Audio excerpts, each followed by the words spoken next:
Thank you very much, Simon, for that wonderful introduction. And I think we're all here together for as long as this conference can last, because we all think that it's about time for evidence-based policing.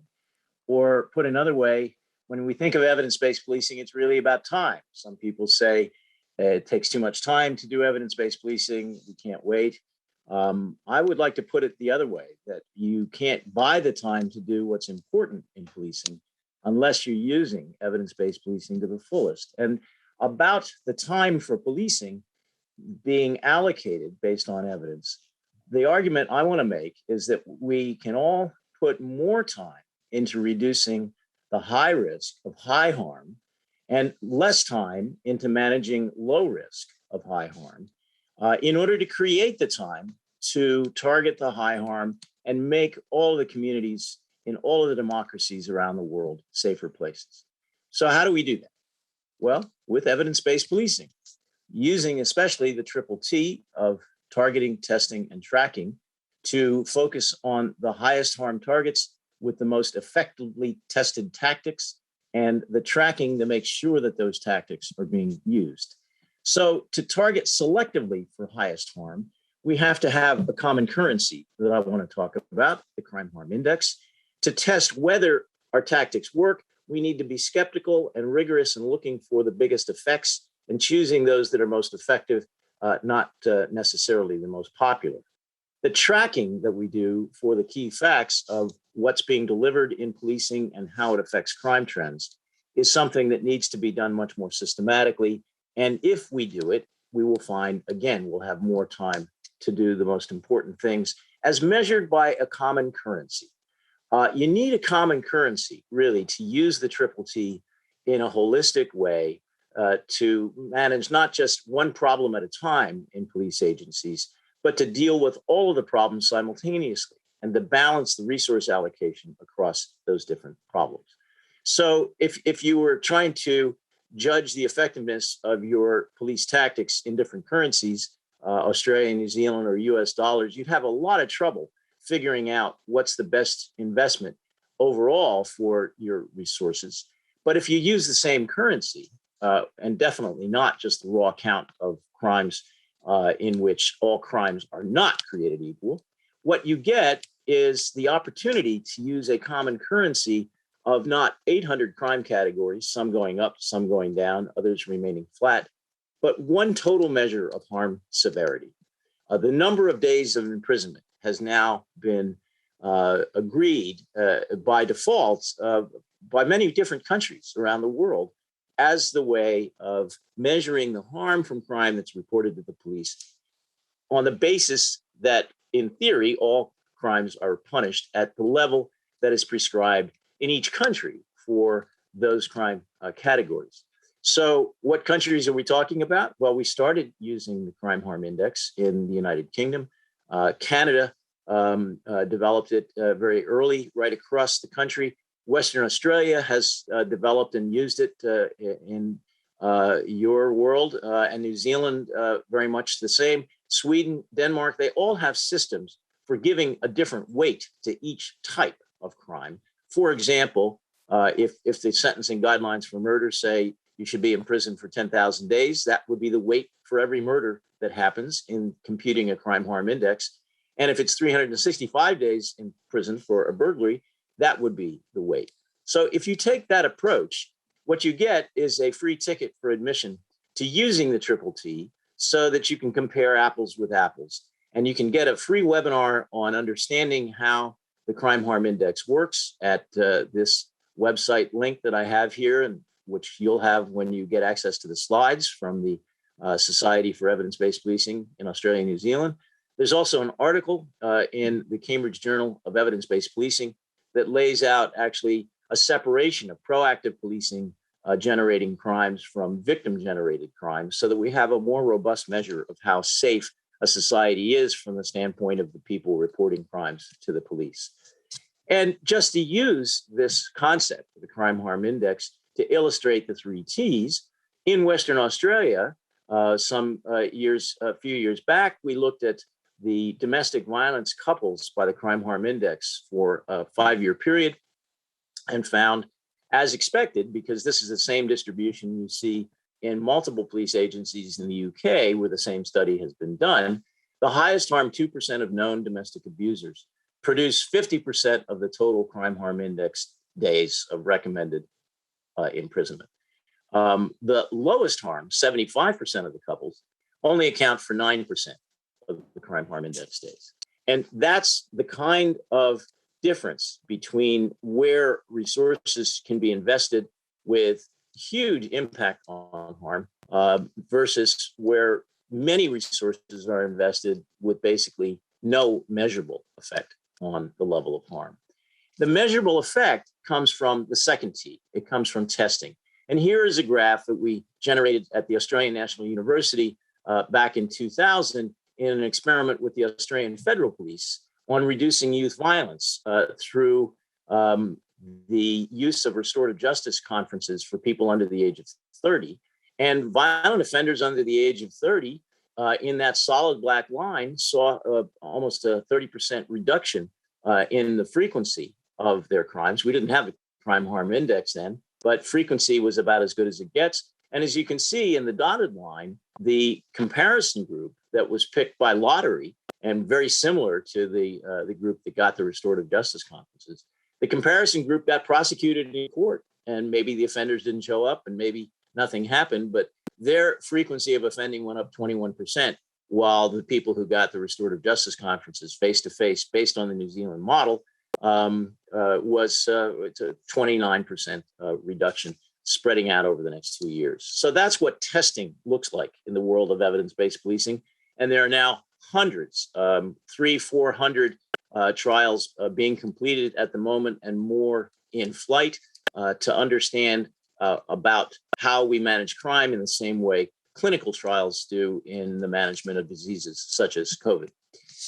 Finally, the third T, the tracking, tells us things that we need to know. For example, in Birmingham, in the West Midlands Police, where Simon Williams got his start, one of his colleagues, Baljit Sidhu, in his master's thesis at Cambridge, mapped the crime harm distribution for the hot pursuits that were triggered by automatic number plate recognition cameras all over the motorways there.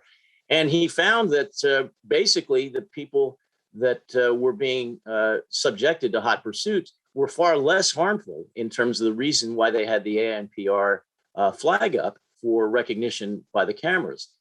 In fact, the people they didn't send the cars out were twice as harmful as the people for whom the police cars were dispatched in hot pursuit. And the same thing followed pretty much for not intercepting versus intercepting the cars.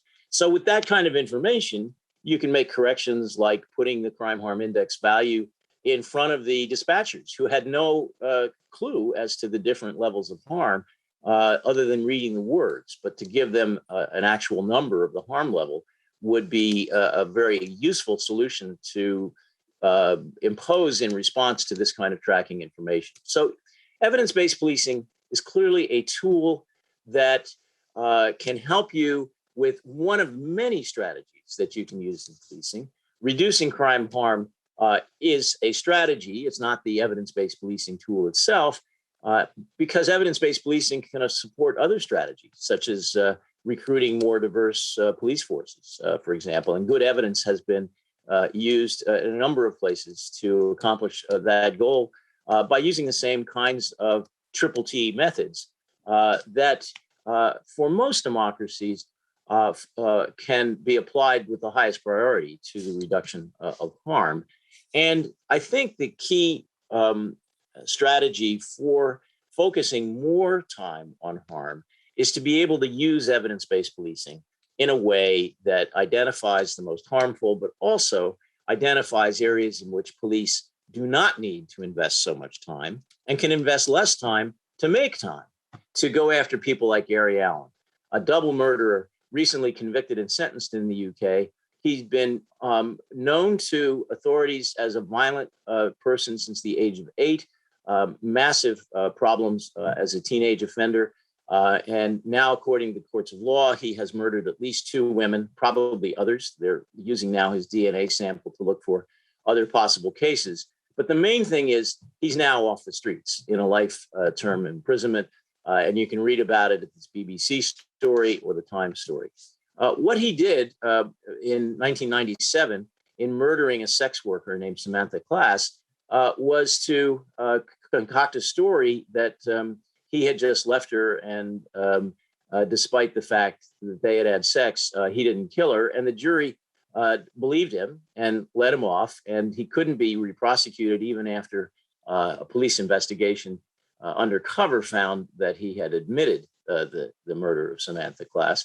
He did spend 10 years in prison for assaulting without killing other sex workers. And then in a very intense resource allocation to undercover policing in 2010, he confessed to having killed the murder to somebody he thought was just a buddy, but couldn't be prosecuted under that because of the double jeopardy rules, which have since changed. He went on to kill a second sex worker in 2018, but with the evidence that had been gathered from a one-year sting with 7 officers working full-time undercover, he was convicted certainly for the second case.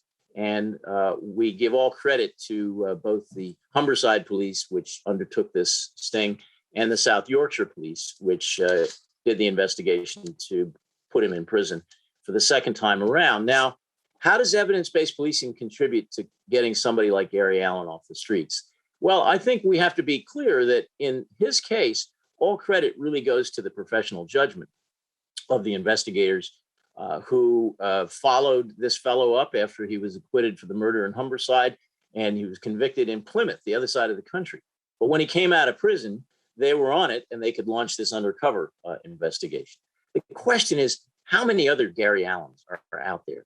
How many people could be detected if the police had more time for investigations to target on tracking the current status of people who are clearly very dangerous, either from getting acquitted from trials where the evidence was very strong, or more commonly with evidence-based policing, looking at patterns of offending and using big data to identify people like Colin French, who fortunately was not able to kill either his first or his second partner, both of whom he appeared to try to have killed.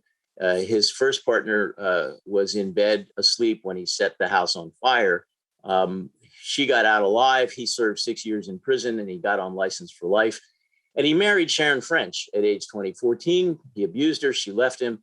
On November 5th of 2015, he hid in her car boot, and he had a knife ready to kill her. But she fortunately smelled his scent and tried to run. A work colleague came along as she was leaving the office at the end of the day.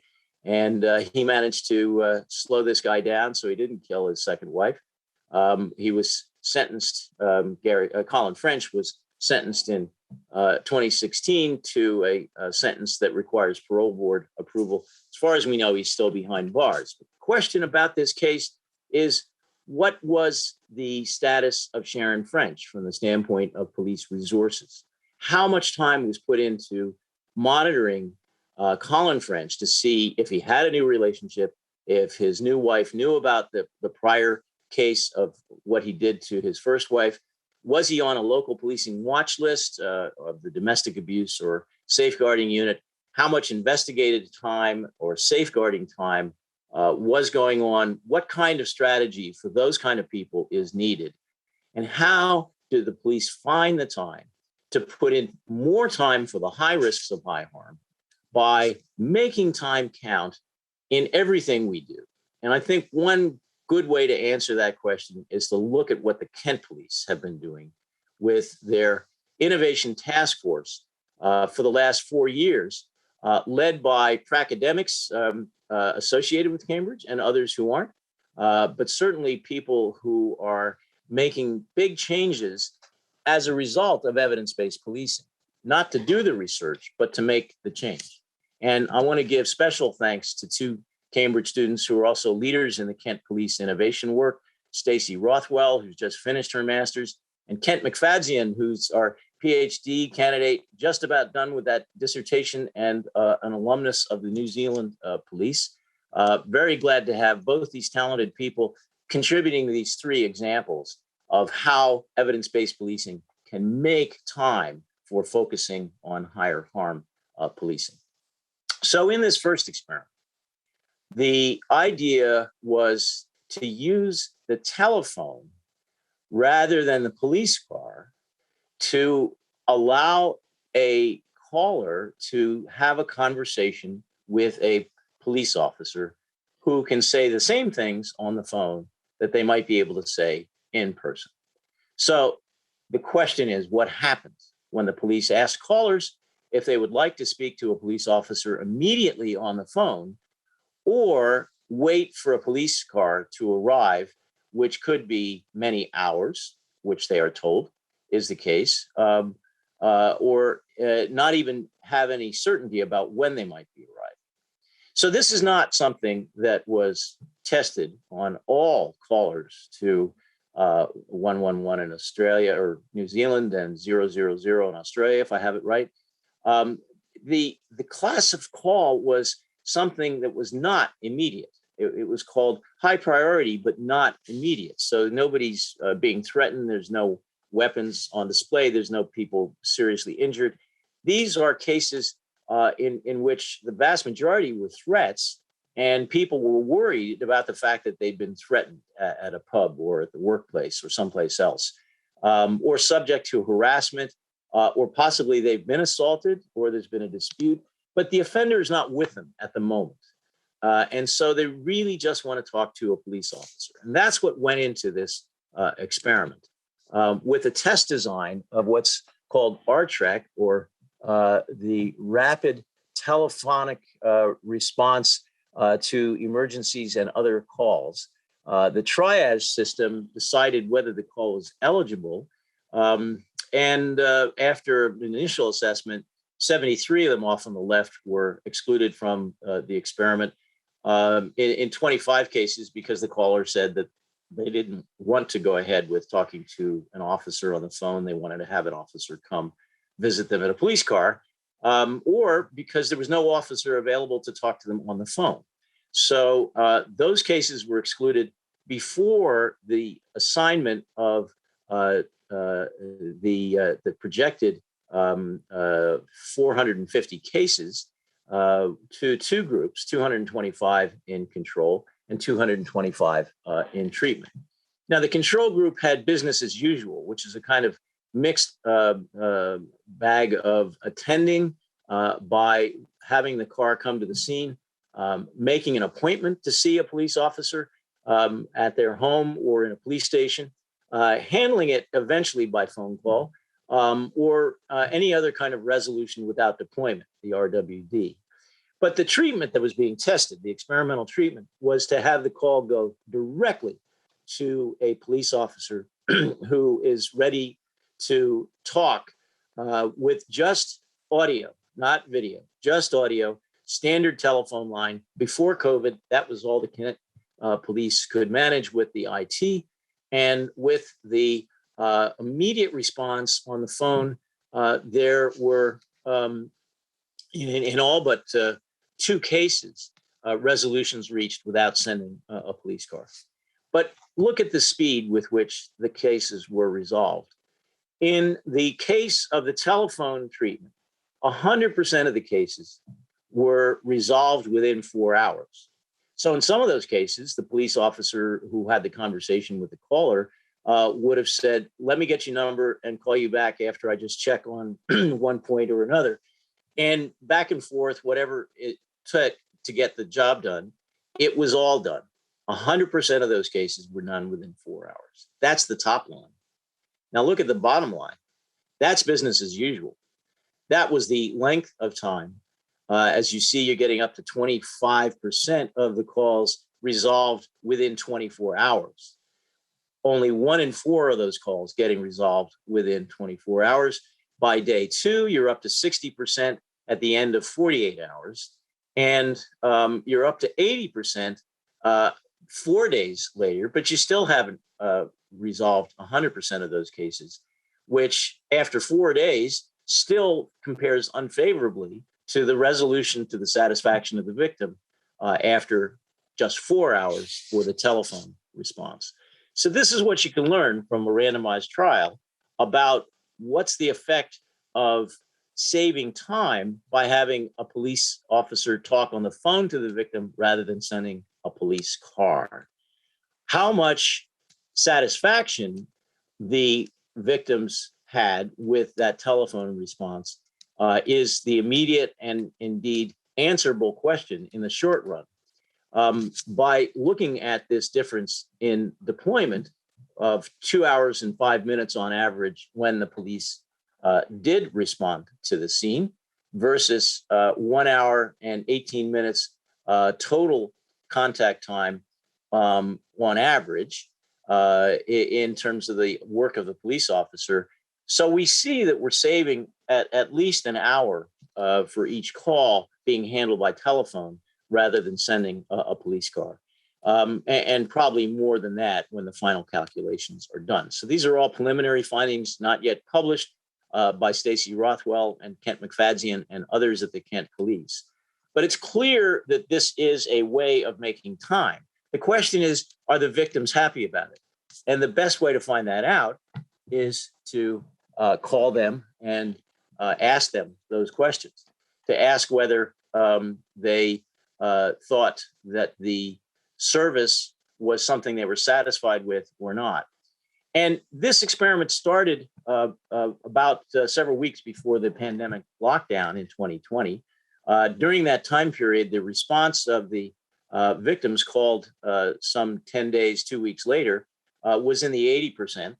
Then it was stopped because of the lockdown and then resumed when the summer of 2020 opened up a period of more freedom. But the response rates, for whatever reason, were somewhat lower. Overall, it's about a 73% response rate in the control group, 72% in the treatment group. So pretty comparable and generally way up there compared to other experiments that may only have response rates below 20%. So it's a very healthy and respectable standard kind of response rate in police experiments, something we can take to the bank. And here's what we take to the bank. Did saving time reduce satisfaction? Actually, the opposite happened. Compared to business as usual, the people who got the immediate service on the telephone had 93% responses saying that they were satisfied or very satisfied with the service that they received, compared to only about 69% of the people who were randomly assigned to have a police car or other business as usual without speaking immediately to a police officer, which, as we've seen, is more time consuming for the police and not with any benefit, but actually with lower satisfaction to do the business as usual, as opposed to the experiment that was set up for evidence-based policing. Look at the drop on the right-hand side in the percent who said they were unsatisfied or very unsatisfied. That was 31% with the business as usual, but only 7.4% for the group that got the telephone call. So there's lots more questions you can ask about this comparison of telephone policing to sending a police car or continuing to look for other options like an appointment. We could, for example, look at a 2-year follow-up to see whether there's higher rates of victimization on the part of the people who got the telephone service, or if there's any difference at all in the harm to callers. The good thing about this method, this randomized controlled trial, is that if there's any difference in harm to callers, we can attribute it just to the telepolicing, not to any other cause, because that's what random assignment gives you. It rules out the other causes, which would have applied equally to either the standard business as usual treatment or to the experiment, which of course is mostly about the time and the reduction of time, which turned out to be, again, a benefit from the standpoint of the victim's impression. Now, in the second example, we move on up to the higher technology that is so widely available in a world with smartphones. And that's the rapid video response, an experiment done just with domestic abuse cases in Kent, in which zooming the police gives us an answer to the question with a randomized controlled experiment of what happens when domestic abuse victims speak to a police officer immediately on the video phone, rather than waiting for a police car to arrive. Again, It's not all callers. It's just those who are not classified as immediate, which is the highest level of priority in British policing. So here you have a way in which somebody who is calling in on a phone can switch to having video supplement the voice and talk to a police officer whose uniform they can see, whose face they can see, whose human contact is greatly enriched by that visualization rather than just hearing the voice using the Good Sam video tool. And in this experiment, because there was interest in all kinds of family violence, we actually had 4 separate subsets or sub-experiments, of which the largest experiment is the female intimate partner violence victims who were calling in and getting their own random assignment sequence. And I'm going to present you just the results for them because they were the majority of the study with 370 cases randomly assigned to 180 of them getting the video policing immediately, the rapid video response, and 170 of them getting business as usual. With the calls coming in, being assessed for eligibility, screening for participation and for availability of an officer on video, with the random assignment, the overall approach, the experiment was aiming for 500. It eventually went up to 517. But this is, again, an analysis of the 370 female victims of intimate partner violence. And so what happened when they got a video call with a uniformed police officer? Well, they talked for an average of 43 minutes. Police took statements with a video record of what they were saying, which is very handy for a prosecution file. But they also did something they do when they're on the scene in person, and that's to complete a standard risk assessment tool. They also were able to get information over the video call that facilitated pursuits of the abuser who had left the scene. And I want to stress that in all of these cases, the abuser had left the scene. So there was no risk, according to the victim, of the abuser being present during this conversation. Finally, they even recorded a statement of a child who had seen what had happened, further evidence for court. And here the response rates were even better than for the telephone survey, 80% across all 4 of the different trials, and just under 80%, about 79.5% for the female intimate partner victims. So what did they say? Well, they said, first of all, it was very important to them. Almost 50% of the female intimate partner victims said they were calling about a situation for them that was serious or very serious. Another 22% said it was potentially serious, and only 20 some percent said it was not very serious or mildly serious. So these were serious to the victims. They were not immediate calls under police classification because the offender was absent. But what about having a service on video that saved a lot of police time from not having to send a police car out? And not only that, gave the victim much quicker service for a face-to-face conversation than they would have had to wait for a police car to arrive and have the face-to-face conversation in person. Doing it on the video, again, gave us a higher level of satisfaction for the rapid video response, RVR, on the left, almost 90%, compared to business as usual, which is down under 80%. And that, I think, is a way of answering the research question Kent asked, which is, can you improve the quality of your service to domestic abusers by using a rapid video response? And I'm really pleased to see how this is being received at Kent, not just by the people who did the experiment, but the overall view that this is a very important step forward in improving the service to domestic abuse victims, and with the particular focus here on the intimate partner victims, the female victims of intimate partner violence. Again, there are questions you can look at over the long run, which in this case, I think it's particularly important to see if there's any difference in harm to those who were dealt with by video calls rather than police coming to the scene. And if there is a difference one way or the other, it again would be only due to telepolicing, the video policing and not to any other complicating factors, which the controls by random assignment, the lottery method, have ruled those out. The difference would really be in the method, and that method is associated with creating more time to not just manage the low risks of high harm, which are very, very low in terms of the ratio of huge numbers of domestic calls to the number even of domestic murders. So high harm happens, but it's a very low risk. The management of those risks is something the police must do. The question is, what's the most efficient way to do it? Right now, it's looking like the video response is far more efficient than sending the police cars with enormous delays and victim satisfaction being higher because they get the speedier response.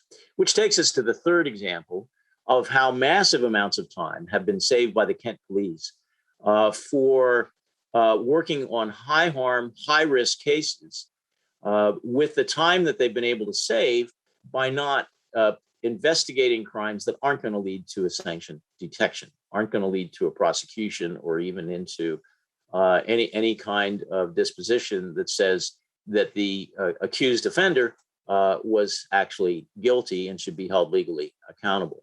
Now, under new changes in reporting rules, the Kent police found themselves at the end of the last decade with close to 30% of all reported crimes coming from non-domestic violence cases, with many victims in these acquaintance or even strangers in public places, the victims refusing to testify. And that turned out to be, from the research, the best predictor case that there would not be a detection. So it gave an opportunity to impose an early case closure, not just on that one factor, but on evidence from 18 solvability factors that were derived from a very large study of over 1,000 cases involving 30 detectives doing the research, taking the time to do evidence-based policing, and come up with this mathematical formula that actually has made all of this time, which the Kent police now estimate involves savings of millions and millions of pounds. An up-to-date version of this study has just been published in the journal called Policing. The article is called Hold 'em or Fold 'em: Evidence-Based Decisions to Discontinue Investigations of Non-Domestic Minor Violence. Kent McFadzean, the first author of this study, has calculated that in the initial model, if you were to just go with the predicted detection cases, you would get 96% of what you would get with investigations of all of the cases, which in terms of this kind of forecasting, to only have 4% false negatives, that is saying that you're not going to get a detection, but you would, is a very impressive level of accuracy. And it allowed Kent to chart this calibration so that as you reduce the percentage of cases that are allocated to investigations, the solid line across the top, as you reduce it from 100% with some application of the least solvable cases being removed from the workload, and maybe take out the top 90%, you see how that goes down a little bit. But I'm sorry, those are the solved cases. It's the dotted line that is the percentage of cases allocated.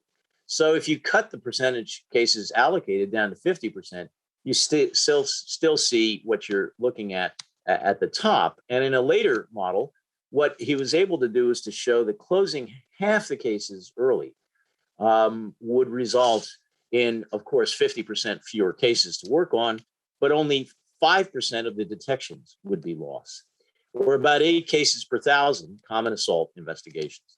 So by giving the neighborhood police team officers who had to do these investigations, giving them relief from that workload shows how much more time can be created for targeting the high harm people, as we show here in this distribution from Western Australia. It's basically the same distribution, not just across domestic abuse, but across all kinds of crimes in most police forces where this kind of targeting analysis has been done.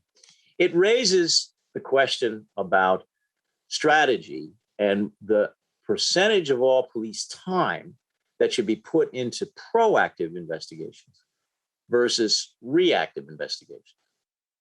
The larger strategic question of how proactive policing should be relative to the duty to respond reactively to people who ask for help is, I think, the central question that is underneath the surface when people are talking about why the police didn't take more time to do this or that, and then something terrible happens.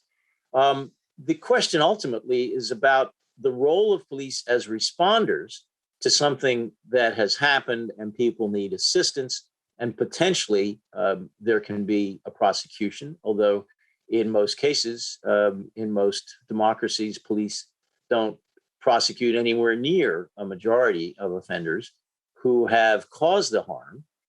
And from the very beginning in England, Sir Robert Peel had the idea that the police would be better off trying to prevent crime. And they already had a detective force since 1761, when Henry Fielding created the Bow Street Runners, and massive levels of crime by 1829, when the preventive police, the protectors, were sent out to try to prevent crime by walking the streets of high crime areas in London. And it's not unlike the issue of spending time on call-outs in Australia and New Zealand, or taking the preventive time to invest in deterrence through randomized breath tests. It's not unlike the research that Simon Williams and Jeffrey Barnes and their colleagues in Western Australia did with 15 minutes a day in hotspots of crime, substantially reducing the harm from crime, the crime harm index levels. And that study has just been replicated in two forces in England. One is Essex, where they had 95%, 98% compliance with the 15 minutes a day. The other is in Bedfordshire, where it was closer to 2/3, so still not even perfect compliance. But in both cases, a 15-minute patrol in a hotspot had a substantial effect in reducing high harm in those high violence hotspots. So that's preventive policing. The question is, should we do more of that, or more responding through call-outs that A, we can't get to nearly fast enough to keep all of the callers happy, and B, when we do, it's not clear what the benefit is, especially now that Kent has shown us that you can get the same or better benefits by handling it immediately through electronic means rather than burning carbon and fossil fuels to send the police on great distances in many cases for a face-to-face conversation that can be held over video. Clearly, there are many issues at stake in making these choices, but one thing I want to say about, do we have the time to do evidence-based policing? Well, I think evidence-based policing takes no sides on these issues. There's just as much value in evidence-based policing for reactive policing as there is for proactive policing. And because with good evidence, everyone can see the choices more clearly, there can be an informed democratic dialogue in the police legitimacy tradition of Sir Anthony Bottoms and Justice Tankerby. As we teach police legitimacy at Cambridge, these issues are all fundamental to legitimacy, but from the standpoint of actually doing the innovations, doing the research, implementing more effective policing in reducing harm overall in society with a fixed level of police resources, the one thing we can say is for EBP, it's about time. And if you want more courses or more conversation about this kind of approach, you can just Google Cambridge EBP and see what options we have. We've had lots of students from Australia and New Zealand taking our online courses with our live tutorials, as well as videos of lectures like this and other discussions. And right now, I'm hoping we can have a discussion if there are some questions. So thank you very much for being with us and staying for the last session of the day, or watching this at a subsequent time if you're seeing it on the recording. And because we have some live audience here, I'm going to turn the floor back to Simon Williams of the New Zealand Evidence-Based Policing Center and see what we can talk about. Simon. Thank you, Larry, for that whirlwind presentation and step through some incredible innovations. I think everyone will agree that have been born out of necessity, but absolutely underpinned by an evidence-based approach. A couple of comments from me to start with. Wow, replication of the Perth hotspot study. Absolutely fantastic to hear that that's been replicated elsewhere. We've actually just done our own replication here in New Zealand with far less compliance, around the 15 minutes, I have to say. So look out for more on that in the coming weeks when we get back here into the conference. Larry, it feels to me like I've heard you talk about tipping points in evidence-based policing and not quite 3 cheers, but 2 cheers for evidence-based policing. Do you think we've almost hit that tipping point now, or almost got to that point where we can actually have 3 cheers for police services taking an evidence-based approach? Well, I certainly give 3 cheers to the work that's been going on in Kent. I give 3 cheers to the work that's going on in New Zealand. I give 3 cheers to anybody who manages to demonstrate the leadership needed to innovate and evaluate based on good targeting and good tracking. So at this point, it's not so much whether we have a tipping point in all policing worldwide. It's, are we seeing tipping points in specific police agencies? And I think the ones I've mentioned are very clear examples of reaching that tipping point and looking to them for leadership for the other police forces around the democratic world. Larry, I'm going to take some questions from our live Q&A now. The first one comes from Professor Devon Polarchek. Does finding ways to make police resources go further by use of technology really lead to more resources for other things? Or does it lead to cuts because now police don't need all those staff and all those cars?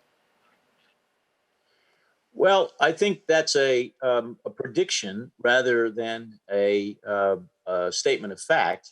Either way, we haven't had yet the opportunity, except in a few cases, to look at what is done with time saved. But I think it is the challenge of a holistic approach, a rounded approach to evidence-based policing, to have a clear view of what you're saving time for, and to be able to show perhaps a direct link between saving time, for example, with domestic abusers who have left the scene. And there are domestic abusers coming out of prison every day who could be tracked much more intensively. We had a terrible case with Raoul Moat in Northumbria, who came out of prison, shot a police officer who ultimately died, killed the new partner of his girlfriend. He didn't have a long record, but he had a serious record. And I think, pardon me, I think the algorithm would have classified him as high risk of high harm. As far as I know, when he came out of prison, he wasn't met by any police officers. He wasn't met by any probation officers. Nobody was tracking what he was doing.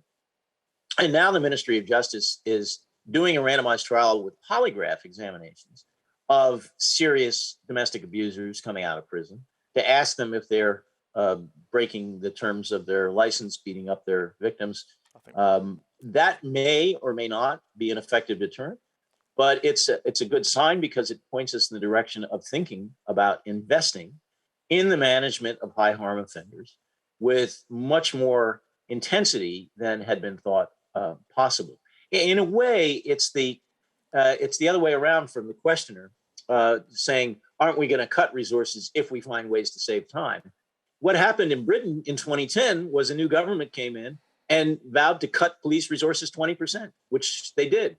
And I think that actually was a tipping point for evidence-based policing because it compelled everybody, as Simon Williams know from being in Britain at that time, it compelled everybody to find more effective ways to police with less resources. And that set the stage for doing the kind of work on looking for alternatives for the low risk of high harm, and at the same time, investing more in the high risks. Thanks, Larry. You're spot on. In the UK at that point, we turned to the books, as you might say, rather than just relying on our own experience to match our strategic intent. The next question comes from Steve Brown, and you'll remember Steve, one of our colleagues from Western Australia Police. Steve says it's your good friend, Stephen Brown, Deputy Commissioner retired from WA Police here. What's your message for police leaders in the audience as to how they can make a greater contribution to evidence-based policing? My message is that they should study what Steve Brown did in Western Australia and to look at the incredible legacy of that work, including, but certainly not limited to, the one study that I mentioned about the 15 minutes a day having a huge effect. I mean, that finding alone could well transform policing in the UK, where the police minister just came to the annual Cambridge conference and said hotspots policing is the most powerful tool that the police have, and it's the one that is being least used to the full advantage. And he's providing financial incentives to extra cash for the 43 police forces in England and Wales, only to be used in hotspots policing because of the good evidence. And that includes what Steve Brown presided over in the first really high-powered evidence-based policing unit in Western Australia. So as a former deputy commissioner for the Western Australia Police, who really put a lot on the line to promote evidence-based policing, I just want to hold up Steve Brown as the kind of champion, the exemplar for how to take agencies forward in bold ways that are visionary and that will not only change the quality of policing in that agency, but will serve as an example to others. I'm delighted Steve's with us, and I'm very, very glad to have had the question. Thanks, Larry. It sure is great to have Steve with us. Our next question comes from Assistant Commissioner Bruce O'Brien.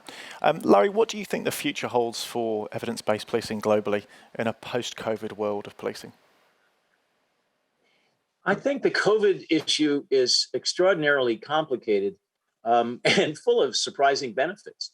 I don't think, for example, that the video experiment that was done in Kent would have happened nearly as soon as it did if it had not been for the pandemic, if it had not been for this big leap forward in having video as a way of communicating, not just within a police force, but in the entire society.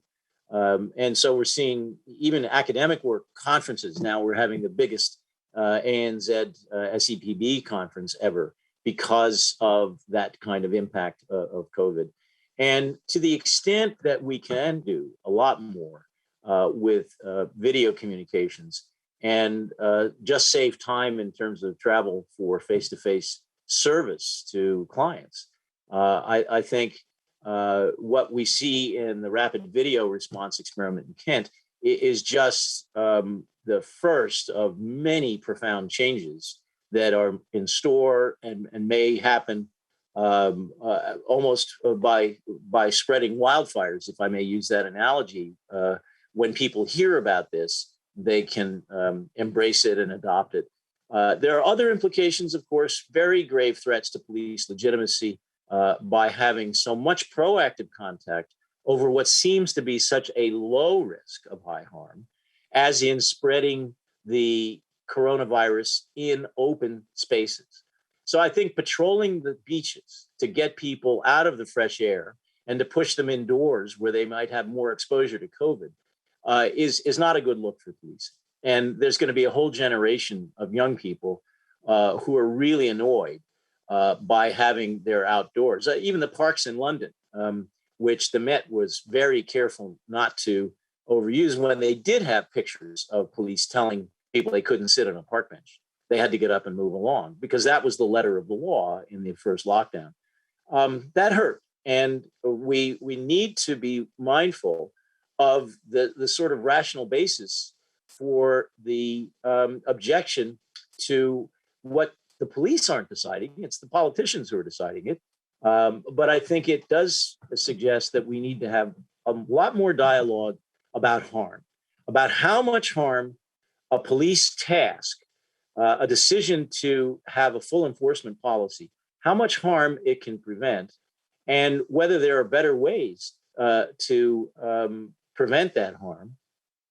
And for example, police have a lot of moral influence. I don't think I've read anywhere in the world where police have been fully engaged in trying to persuade people to take vaccines. And that's a very different way of thinking about the police, not as the punitive arm, but as the moral leaders of the community, which I think in many places they are, and with many kinds of people, the police might be able to achieve more harm prevention in different ways, from engaging in the what is seen as disproportionately and excessively interfering in the lives of people in open air in public places. So you're going to have many interesting conversations about COVID. I know Peter Dayra is on the program, and he'll have a lot more to say about these things than I do. But I think it's still pretty chaotic at the moment. We don't really know where the chaos theory of pandemic is going to lead society. And almost anything can happen. We just need to use the principles of evidence-based policing to keep our eye on the ball of harm reduction as the purpose of policing. And I think we'll get out of this possibly in a better state than we were before the pandemic hit. Larry, thank you very much for your presentation. Some key takeaways, I think, for all of us there are, as you just mentioned, the crime harm indexes that are in use in many different countries, but not all. We're using it here in New Zealand, and we're going to implement it as a key part of our newly developed operational performance framework in how we measure harm. Evidence-based policing is clearly growing globally, and it does feel like we're nearly at that tipping point where it's starting to become business as usual, but we shouldn't become complacent. There's still work to do, and it's going to become even more important to be evidence-based in our approach to underpinning decisions in a post-COVID world. I'd just like to acknowledge the contribution, Larry, that you've made to evidence-based policing, and your continued willingness to provide advice and guidance to all of us. And we hope to see you here in New Zealand very soon.